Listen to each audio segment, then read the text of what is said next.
Mis Luchas, un espacio sonoro y digital que visibiliza las luchas cotidianas de mujeres y personas de la diversidad en el Estado de México.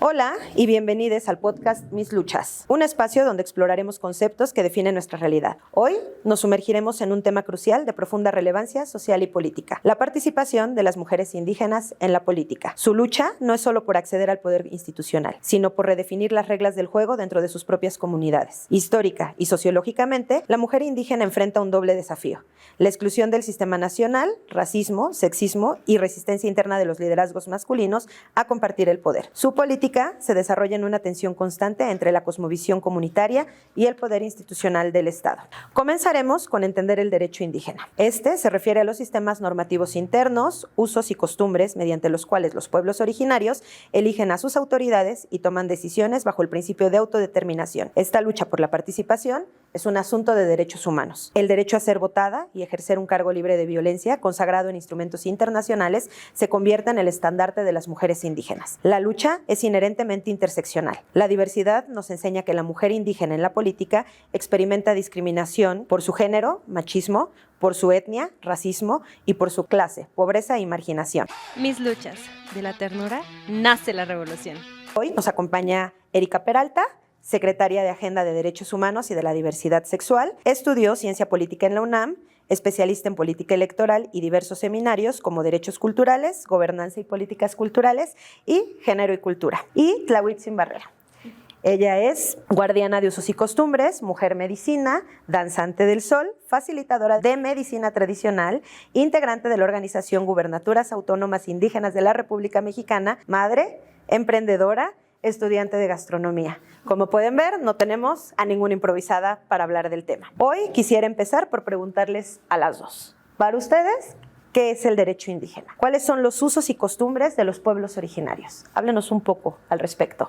Pues de entrada agradecer siempre el espacio de poder dialogar de temas donde pues podemos poner los temas que nos atañen a las mujeres, ¿no? En este caso es el tema de las mujeres de los pueblos originarios, que me gustaría, creo que iniciar con esto porque el término indígena me parece que es un término que se ha acuñado desde la occidentalidad y en el caso pues de México particularmente ya ha ido avanzando un poco hacia nombrarnos mujeres o pueblos de los pueblos originarios. Okay.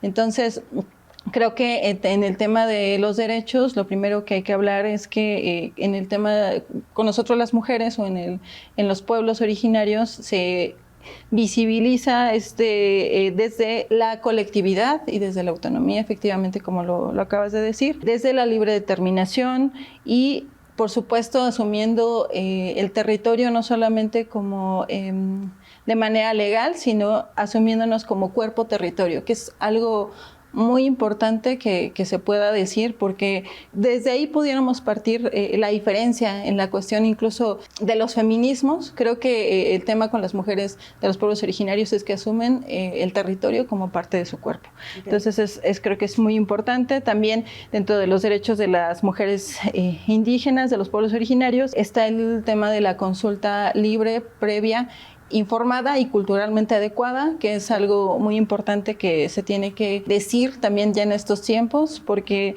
pues mucho tiempo no había esa posibilidad, ¿no?, de generar pues voz comunitaria, y creo que y también no tenía las mujeres de los pueblos originarios acceso a información.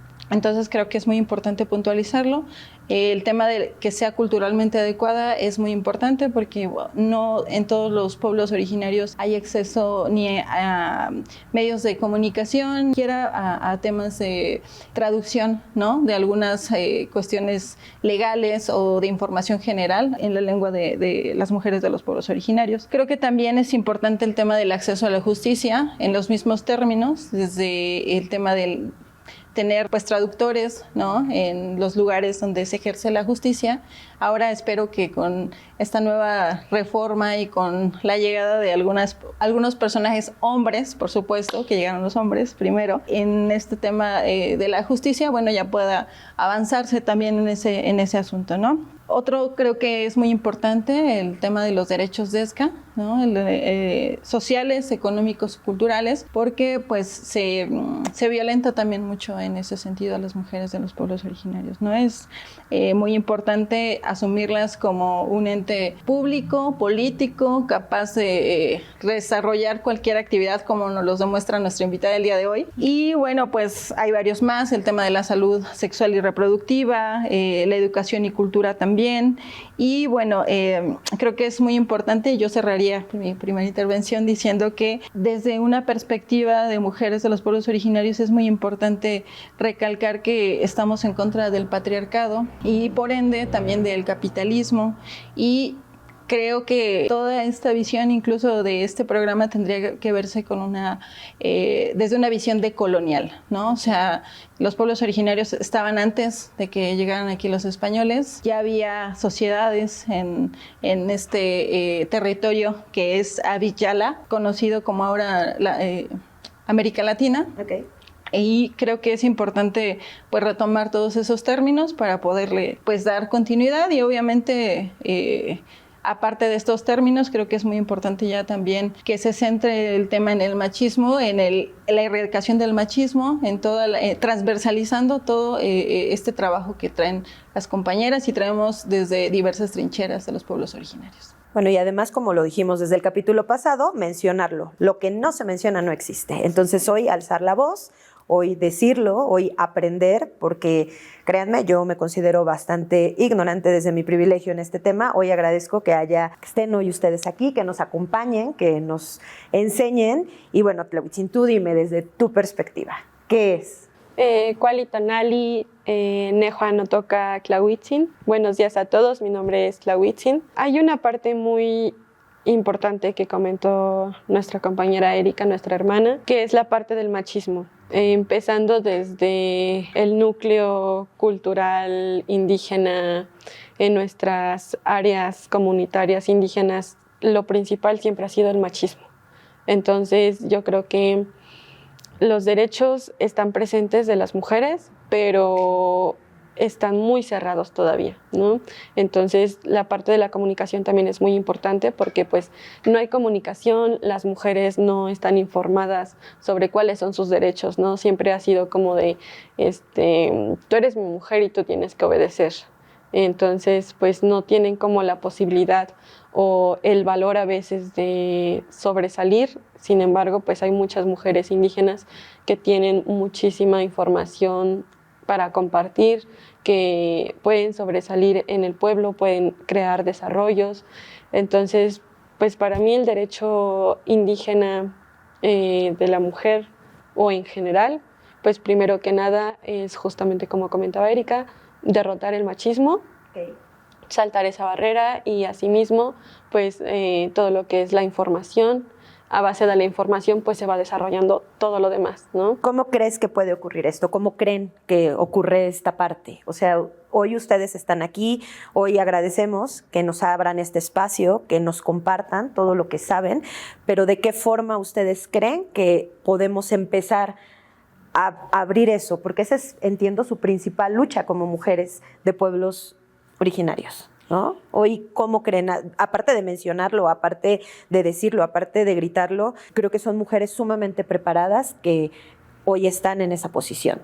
¿Cómo lo lucharían? ¿Cómo es esta lucha? Pues para mí sería pues llevar justo como campañas de información, de pláticas, acercarse a ellas y conocer también su ámbito, porque tampoco es correcto llegar y romper todo así de repente, porque pues lo van a ver invasivo inclusive ellas, ¿no? Porque es un riesgo al que se están involucrando. Entonces, como llegar, platicar, enseñarles, no sé, cursos y demostrarle también en una parte pues a los hombres que no es malo informarlas o porque quieran ser más, simplemente se busca la igualdad de género. Okay.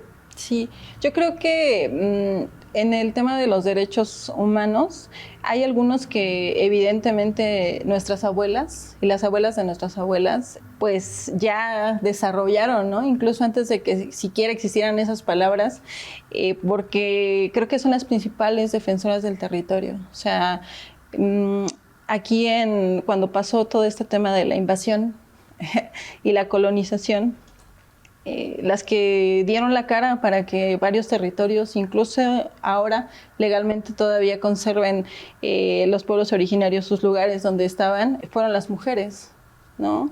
Y tuvieron que sufrir todo lo que puede sufrir una mujer. Y quisiera retomar incluso aparte que las mujeres de los pueblos originarios tienen pues doble o triple violencia, ¿no? Claro. O sea, primero por el tema de ser mujeres, después por pertenecer a un pueblo originario y la violencia machista que se vive en la comunidad, ¿no? O sea, son cuestiones muy fuertes, complicadas incluso a veces de tratar, pero decía con este tema de las abuelas, ellas ya han defendido la vida, han defendido la tierra, defienden pues su cosmovisión. Hay lugares en México en donde no llegó la invasión y bueno, las abuelas tienen su trabajo, ¿no? En sus territorios, en Wirikuta, aquí mismo, ¿no? Tenemos en el Estado de México 5 pueblos originarios en bastantes municipios y se concentran pues mujeres que siguen sacando adelante a las familias, ¿no? Que siguen tapando carreteras, que son las que hacen todo este trabajo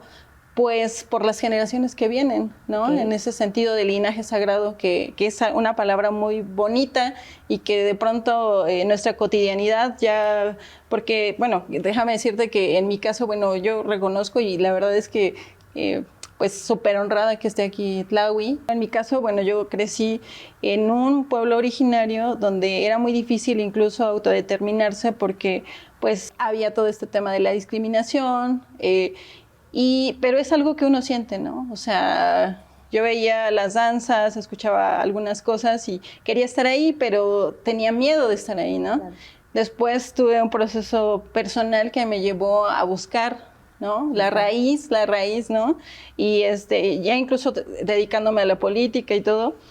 Y me di cuenta que a veces es muy sencillo, muy básico decir, primero hay que trabajar desde dentro para poder estar bien afuera, ¿no? Y como niñas creo que las millennial, que estamos por aquí algunas, pues creo que nunca se nos habló de las emociones, nunca se nos habló de conectar con nuestro espíritu, aunque hay una memoria ancestral y lo hacíamos, ¿no?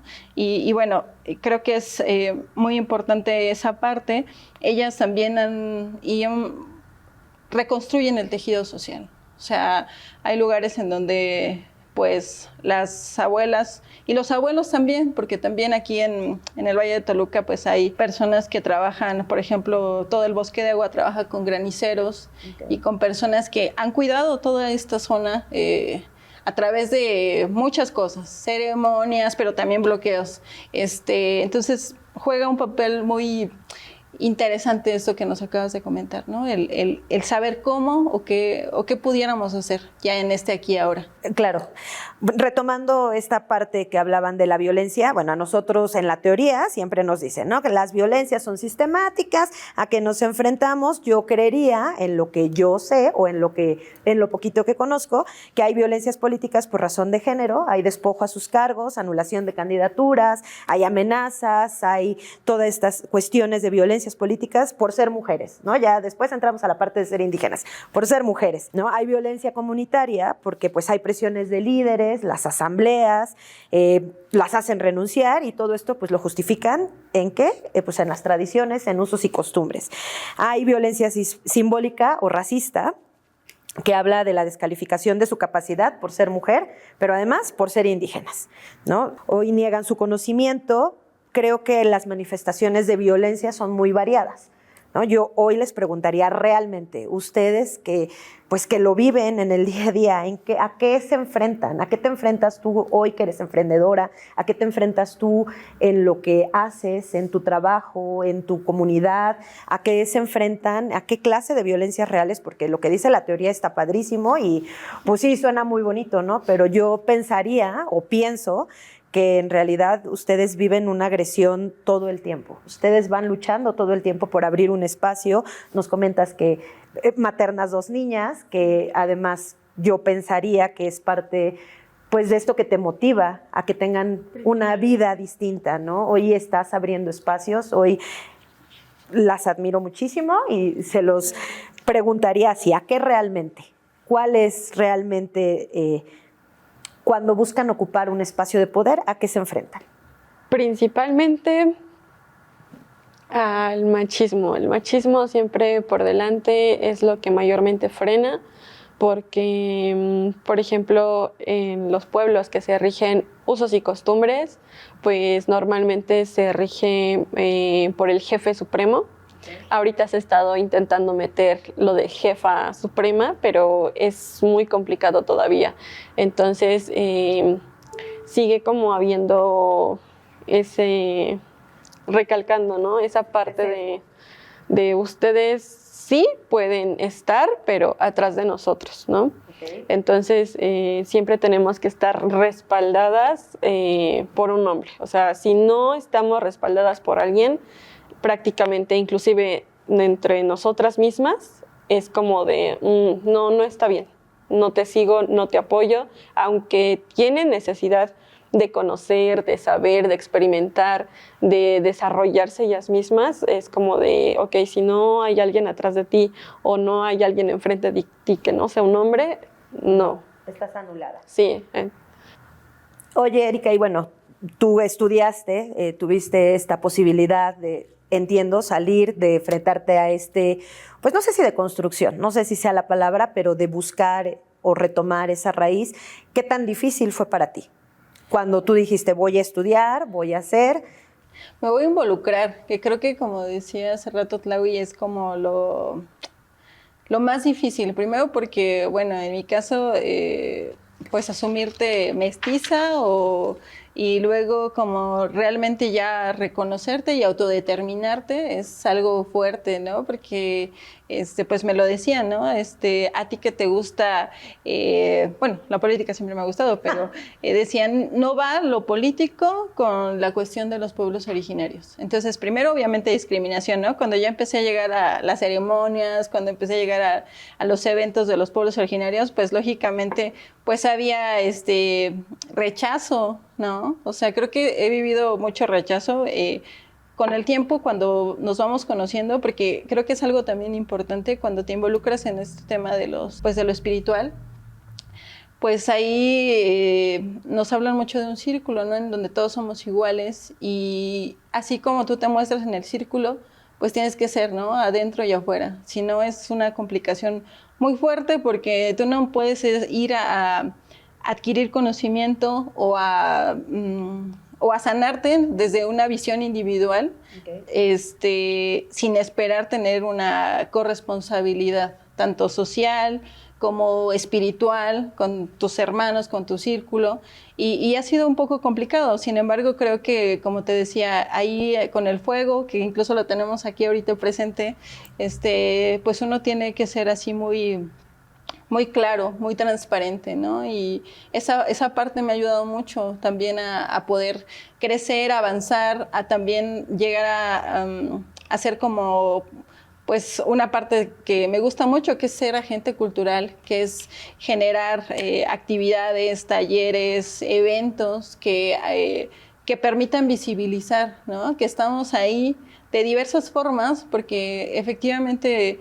ahora las prácticas pues son diversas, no solo en las comunidades, sino creo que hubo un proceso en donde hablaban de una profecía, ¿no? Del águila y el cóndor, en donde la gente del sur subió a México y la gente del norte igual llegó a México, y entonces se empezaron a conectar todos, ¿no? O sea, gente de medicina tradicional del sur, gente de medicina del norte, por eso tenemos incluso ahora en México pues varias prácticas, ¿no? Que vinieron de los dos lados. Okay.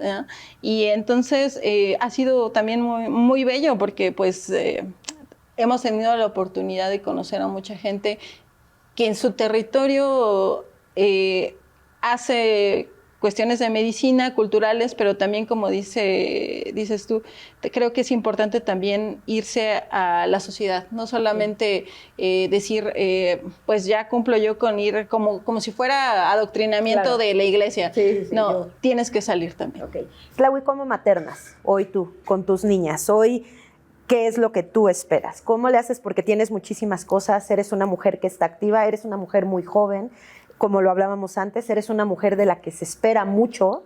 Hoy, ¿cómo maternas? ¿Cómo le haces para darte tiempo? ¿Cómo le haces para que tus hijas puedan desarrollarse en estos entornos, para que tus hijas aprendan a alzar su voz? Porque me queda claro que se los estás enseñando después de escucharte.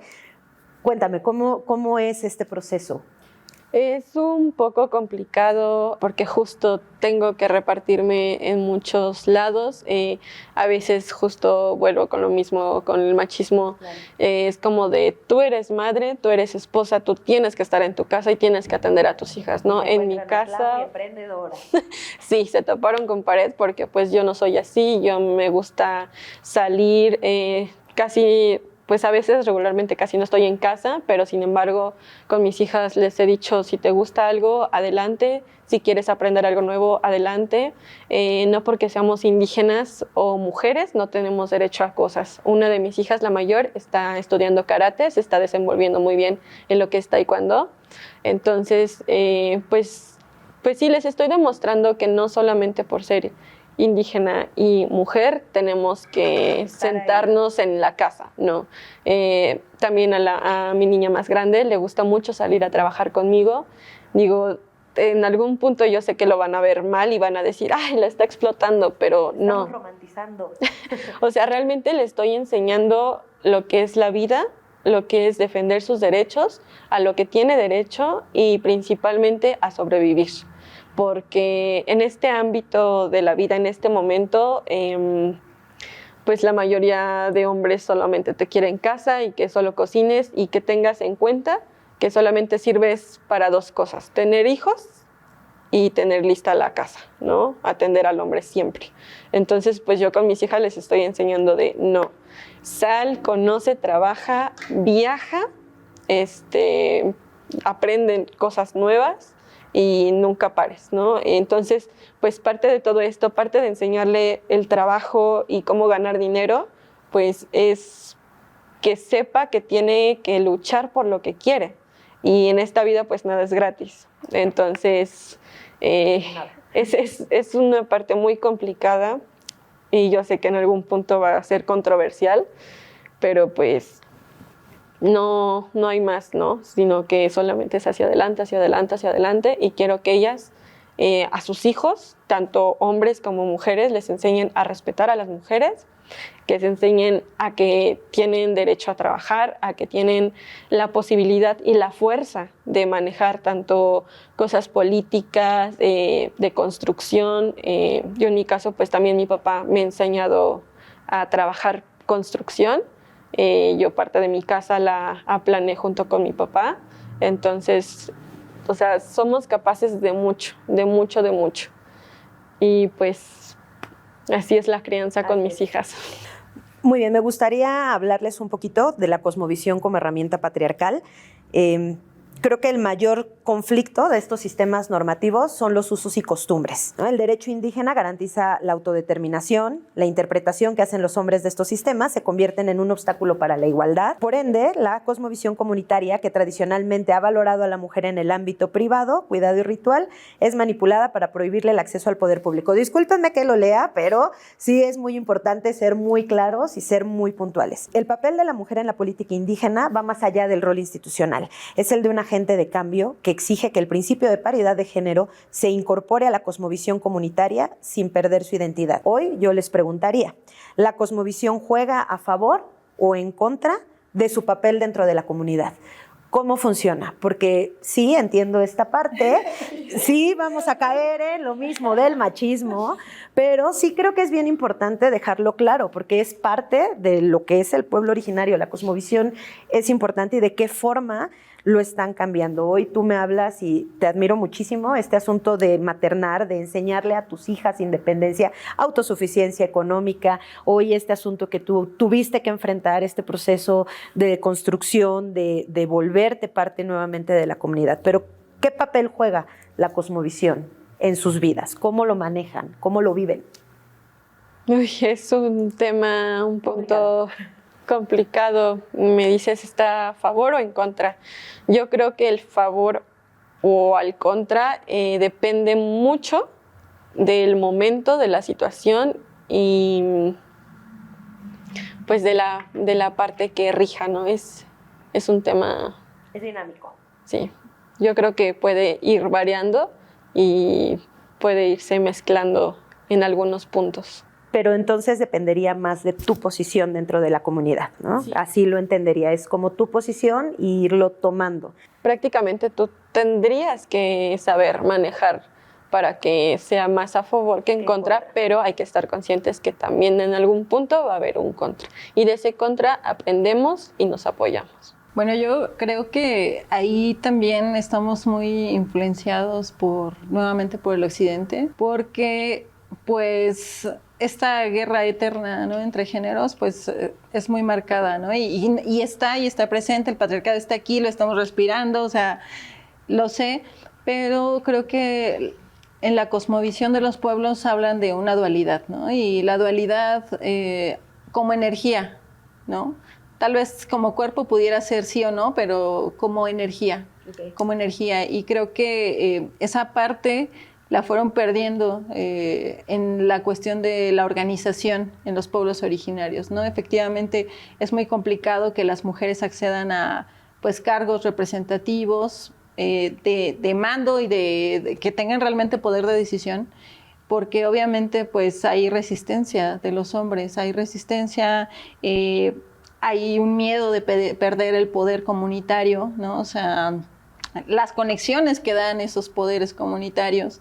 También creo que es la conexión que tienen los hombres obviamente con el patriarcado, o sea, se sienten incluso también con miedo, ¿no? A que, es que tú no eres el representante comunal, es tu esposa, ¿no? Entonces, pues también tienen miedo, por eso a mí me gusta últimamente hablar en dualidad. Es difícil, muy difícil, porque obviamente tampoco vamos a poner a los hombres y a las mujeres en el mismo saco, porque nosotros tenemos pues años de rezago en cuestiones de derechos, en cuestiones de brecha salarial, en cuestiones obviamente de posición incluso en la familia, de determinación, muy complicado, pero sí creo que los hombres pueden a través de pues sí, de la cosmovisión, entender que estamos en un equilibrio, que hay un sol y hay una luna, y que es difícil también entenderlo, ¿no? Porque habla también de oscuridad y de luz, y bueno, pues todos estamos llenos de eso. Claro. Bueno, pues me gustaría ir a una pregunta polémica. Yo hoy la pongo de la cocina a la gobernanza, ¿no? Existe una profunda resistencia sociológica al concepto de mujer líder o mujer mandataria. Es un poco de lo que nos estabas hablando, es un poco de lo que has enfrentado toda tu vida. Pues esta resistencia, ¿de qué surge? Del temor a la pérdida del poder político, ¿no? Básicamente. Entonces, bueno, pues siempre se ha temido que la participación femenina altere el orden jerárquico. Creo que es un poco de lo que tú nos hablabas. Yo creo que las mujeres indígenas, como en tu caso, son portadoras de conocimientos ancestrales, los han compartido, los han aprendido. Incluso tú me comentabas que tu hija lo desea aprender y tu hija tiene 12 años, ¿no? Entonces, pues la realidad es que son excluidas porque entonces pues ya saben mucho o ya saben más de lo que deberían saber, ¿no? Les juega un poco en contra. El Tribunal Electoral del Poder Judicial de la Federación ha emitido resoluciones que buscan armonizar la autonomía indígena en materia de derecho de la mujer, estableciendo que los usos y costumbres deben adaptarse para permitir la participación femenina equitativa y la paridad de género desde la validación para asegurar este respeto. Yo les pregunto, ¿las mujeres indígenas están listas para salir de la cocina? ¿Deben quedarse en la cocina? ¿Deben ir a tomar estos lugares de poder? ¿Están tomándolos? ¿Qué es lo que pasa? Porque creo que la pregunta sí es provocadora, pero invita a la reflexión, porque ¿de verdad es necesario salir? ¿O pueden estar en los dos lugares? Cuéntenme. Estamos avanzando, nos estamos empoderando, nos estamos dando el valor. Creo que ya estamos listas para tomar parte. Y algo muy importante que decía nuestra hermana Erika, la dualidad. En nuestra cultura, en nuestra tradición que mencionaron sobre la danza del sol, hay un abuelo de danza y hay una abuela de danza.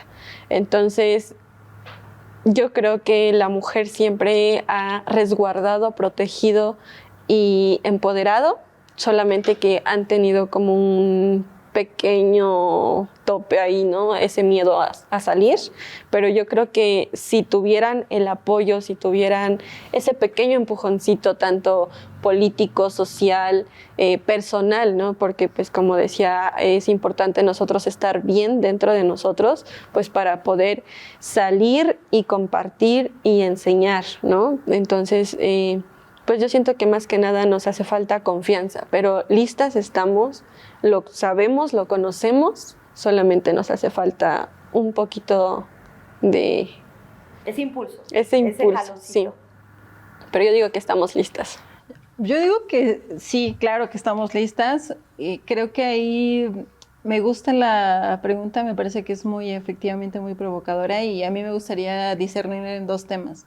Primero, repito, creo que estamos ya muy inmersas en rechazar este tema de la cocina, viéndola como un castigo o como tú lo tienes que hacer. Y creo que tendríamos que recuperar algo que sí es muy importante. El tema de alimentar es algo muy sagrado. O sea, la forma en como tú cocinas es algo... pues que en mi caso me ayudó a conectarme, ¿no? Yo creo que con mis abuelas, porque efectivamente yo crecí, fui a la escuela, a mí me dijeron, tú no hagas nada, o sea, me dieron las herramientas para dedicarme solamente a estudiar, y también creo que yo rechacé mucho este tema de la cocina, muchos años, porque decía efectivamente, o sea, yo voy a pagar para que me ayuden o voy a hacer yo no voy a necesitar. Sí, claro, ¿no? O decía, a mí me gusta participar políticamente, a mí me gustaría estar trabajando y tal vez alguien que me ayude, pero después me di cuenta que es amor, ¿no? Es algo muy fuerte el hacerte cargo de tus alimentos y hablaba hace rato de la memoria ancestral. Creo que la forma en como tradicionalmente se cocinan los alimentos en nuestro estado, país, continente, pues tiene mucho que ver con el amor que nuestras abuelas han cultivado, ¿no? Desde la siembra del maíz, que es también en dualidad, desde la cosecha del maíz, desde la preparación de todos los alimentos que se hacen en México con maíz, desde de saber prender un fogón, de saber darle pues ese justo nivel, ¿no? Al tema de la cocina, que es la primera parte en la que me gustaría abordar este tema, ¿no? Como tratar de liberar esa parte. Sí, de entender que no es un castigo estar exacto, en la cocina. No, pero en la otra parte, ¿no? En el tema en el que obviamente en esta sociedad machista, patriarcal, pues se asume, ¿no? Que la mujer es la que encargada, ¿no? de los cuidados, y los cuidados incluyen la alimentación. Y entonces, ¿qué pasa? Que traemos un chip muy complicado donde, como dice Tlahuitzin, bueno, yo también soy mamá, entonces es difícil decir, bueno, pues te toca a ti la comida, y entonces ya a veces uno lo hace de mala, ¿sabes? O sea, como con un pesar así de, ay, no, ya tengo que hacer de comida. Entonces todo lo que tú le metes a la comida energéticamente, o sea, sale. ¿Y a quién se lo das? A los que están cerca, a los que alimentan. Ajá, claro. Y obviamente en ese sentido, claro que debe de haber una paridad. O sea, los hombres, creo que en este tema de lo que trabajamos de pronto en las danzas, o sea, hay un equilibrio. Por ejemplo, en una danza tiene que estar en armonía la cocina como está en armonía el círculo de danza. Si no hay armonía en eso, todo sale mal. porque hay gente que está en ayuno y hay gente que está preparando alimentos para que el campamento y la energía del lugar fluya. Entonces ahí los hombres tienen papeles específicos, ¿no? O sea, las mujeres solo cocinan y prenden los fogones, pero los hombres son los que están ahí pendientes de que no haga falta leña, de que Cuidan el fogón. cuidan el fogón. Estamos hablando de un sistema en el que todos tienen una actividad específica, claro, y que en la utopía sería lo ideal, ¿no? Que cada quien se hiciera cargo de lo que le toca hacer. Así es. Ahora, yo te preguntaría, Tlahui, tú nuevamente, retomando este punto, lo hablábamos, eres muy joven, no es que nosotras no, pero sí es más. Me decías que aprendiste a cocinar desde muy chiquita y que te gusta cocinar, ¿no? Lo disfrutaste, lo aprendiste. Pues en mi caso, pues toda mi vida he visto cocinar a mi mamá, tal vez no tan pequeña. Ahora mi hija, la mayor, es la que aprendió muy chiquita, desde los 6 años empezó a aprender a cocinar y cocina muy rico. Pero en este caso, quiero hacer un pequeño paréntesis y explicar la parte de lo que comenta del fogón. Para nosotros, en lo que es la danza del sol, hay un fuego 4 días. Este fuego tiene que estar encendido todo el tiempo. Si se apaga este fuego, la danza termina. ¿Por qué? Porque es el corazón, es el movimiento, es lo que fluye. Entonces, como decía nuestra hermana Erika, los hombres son encargados de llevar leña, de mantenerlo ahí vivo. Entonces, para nosotros, pues es el abuelo fuego, nosotros le decimos así. Es pues muy, muy, muy importante para nosotros en la tradición, y yo creo que en general para todo México, porque aunque sea en una estufa, es la representación de la unión, del cariño, del amor. Y como decía Erika, a veces pues llegamos cansadas de trabajar y pues todavía tenemos que cocinar, y a veces nos desquitamos pues haciendo la comida, ¿no? Yo en mi caso me gusta mucho cocinar, estoy aprendiendo una variedad de cocina, pero para mí más que nada es la representación de lo que es mi tradición.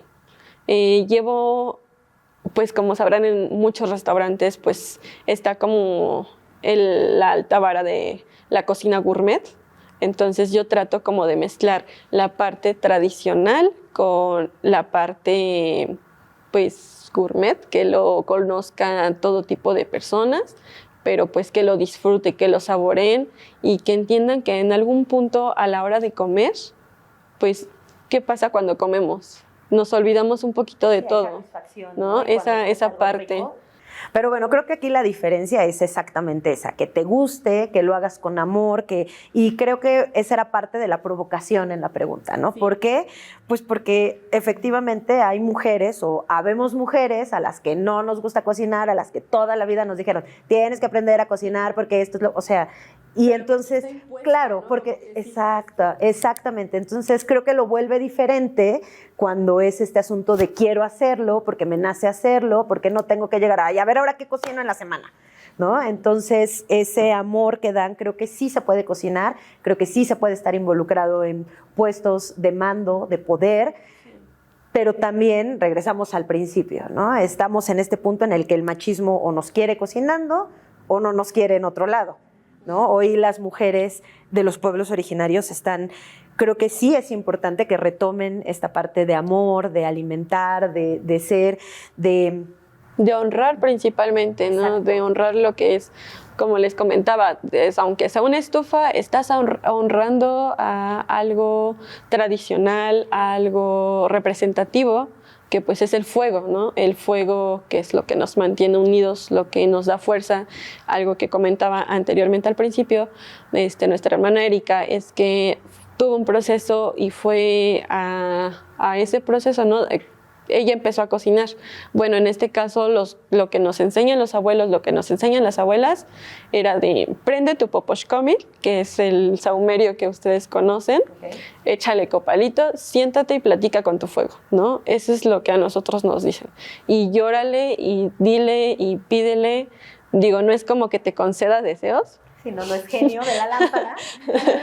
Pero sí. Pero sí, ¿por qué? Porque Saberle pedir, ¿no? O sea, tampoco es como de "Y yo quiero 1,000,000 mañana". O sea, pues ayúdame a ayudarte, mija. sí, prácticamente es como de que ahí está tu reflexión y ve el fuego y platícale y al mismo tiempo como que tú misma te vas terapiando, vas sacando, vas soltando y pues es como va fluyendo, ¿no? Entonces, pues sí, quiero recalcar bastante eso, de que siempre respeten todos los elementos y que en algún punto, ya seas mujer, seas hombre, te acerques al fuego, acerques a tu espíritu y de esa manera pues vas a lograr tener como esa unión, ¿no? Esa igualdad. Y de ahí empieza todo. Una pregunta y que me da duda en este momento. ¿Hay hombres dentro de los pueblos originarios que además de mantener el fuego cocinan? Sí, ¿Es común? Sí. ¿Es más común ahora o siempre ha sido común? O sea, lo pregunto porque bueno, generalmente es como, bueno, pues las mujeres a la cocina, ¿no? Y los hombres, pues lo hablábamos la vez pasada respecto a los hombres funcionales que sí son capaces de alimentarse solitos. Es que sabes que yo creo que ahí pasa mucho que no traen este chip, ¿no? Exacto. O sea, en la danza hay muchos puestos, digamos, ¿no? Okay. O sea, algunos están en el fuego, algunos están en la danza, algunos son capaleras, algunos llevan el agua. Entonces, como se ve tan transversal todo, no hay posibilidad de decir, oye, es que hay un hombre en la cocina. Okay. Sino hay varios hombres, entran mujeres, salen hombres, salen niños. O sea, es una... Ajá. Exacto. Y bueno, a mí me gustaría un poco también en este tema puntualizar, hablamos de cocina y para hablar de cocina tendremos que hablar de alimentación. Y la alimentación creo que es algo que a mí últimamente, en los últimos años, me ha estado llamando mucho. Tenemos un proyecto que se llama Gojo Undeni, es una tienda comunitaria que busca no tener ultraprocesados, que busca... pues obviamente regresar a los alimentos que se consumían, pues, naturales, efectivamente, plantas, hierbas y todo, y que creo que es muy importante puntualizar que el Estado, pues, nos está envenenando. Los alimentos que consumimos, nadie tiene la certeza de dónde vienen. Los ultraprocesados nos están rebasando. Los niños, aún con su reforma en las escuelas que vale... Seguimos teniendo niños obesos. Que no tiene un proceso, no tiene un procedimiento y no sabemos si funciona realmente.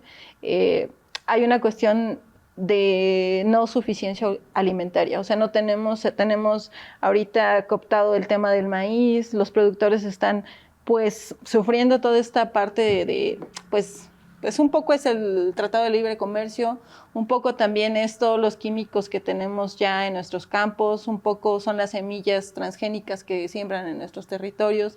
Entonces, un poco es la facilidad y la ilusión que nos venden de inmediatez, el patriarcado, el capitalismo operando en nuestros campos, en nuestra alimentación, en nuestra forma de ser, en lo cotidiano. como que hace falta sacar esta parte de mercado tradicional, natural, más hacia el exterior. Al final del capítulo vamos a poner aquí las redes de lo que están contando, porque es súper interesante este proyecto que yo sé que tú tienes. Por favor, déjanos el dato de tu cafetería. Les aseguro que no hay procesados en la cafetería, está hecho con amor. De verdad, ¿mandé? Hay pulquito. Hay pulquito. En lugar de Coca-Cola, pulque. Eso. No me acuerdo en este momento de la oración, pero el pulque bendito, no sé, vente para acá, échate un traguito, no me acuerdo, es una cuestión. A mí me gusta el pulque, ahí me invítanme, estoy dentro. Chicas, quisiera hoy hacerles una pregunta final. ¿Hay un futuro en la política indígena desde la igualdad? ¿Ustedes lo vislumbran? ¿Creen que sea posible? ¿Qué se necesita? Hoy así como una reflexión. ¿Ustedes realmente creen que va a haber un punto en el que haya igualdad sustantiva? Tal vez no va a haber al 100% un punto de igualdad, pero vamos a luchar. Vamos a esforzarnos, vamos a promoverlo, vamos a impulsarnos entre mujeres y aunque no lo quieran, tiene que haberlo. ¿Por qué? Porque así como es blanco, es negro y sin mujeres no hay hombres. Entonces, pues yo creo que en algún punto no es como que lo haya al 100%, pero van a tener que aceptarlo y vamos a tener que trabajar juntos. Yo creo que efectivamente, como dice Tlahui, es todavía una brecha importante la que nos queda, pero creo que desde la política es el espacio. Yo siempre he hablado de la revolución democrática, ¿no? O sea, agradecer, aunque al partido, ¿no? Creo que eso es algo muy importante. Nos ha dejado hacer lo que nosotros queremos desde una perspectiva de agenda, de visibilizar a los pueblos últimamente, porque creo que habían tenido otros temas mayor relevancia que este tema de los pueblos, ¿no?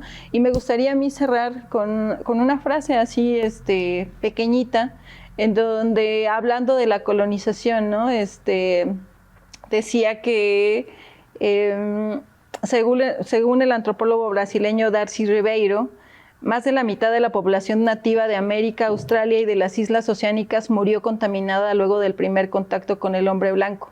A otros miles les sometieron, les explotaron, les humillaron, les esclavizaron, les despojaron, pero no les vencieron. Muy Me bien. quedo con eso. Hoy retomo lo que acabas de decir, retomo lo que Tlahui dijo, estamos luchando. Estamos Hoy aquí. este espacio, sépanlo, es un espacio de lucha, es un espacio que estamos abriendo para que conozcan, para que ignoremos menos. No sé si vamos a aprender más, pero vamos a ignorar menos. Hoy las invito a que sigan a Erika como secretaria, a Tlahui, con todo lo que haces. Tlahui, no sé por dónde recomendarte, la medicina tradicional, el negocio, la cafetería, lo que nos comentabas, porque además ya no lo dijimos al aire, creo que tengo un minuto para decirlo. Tlahui conoce este sistema, repíteme cómo se llama. Nepohualtzin.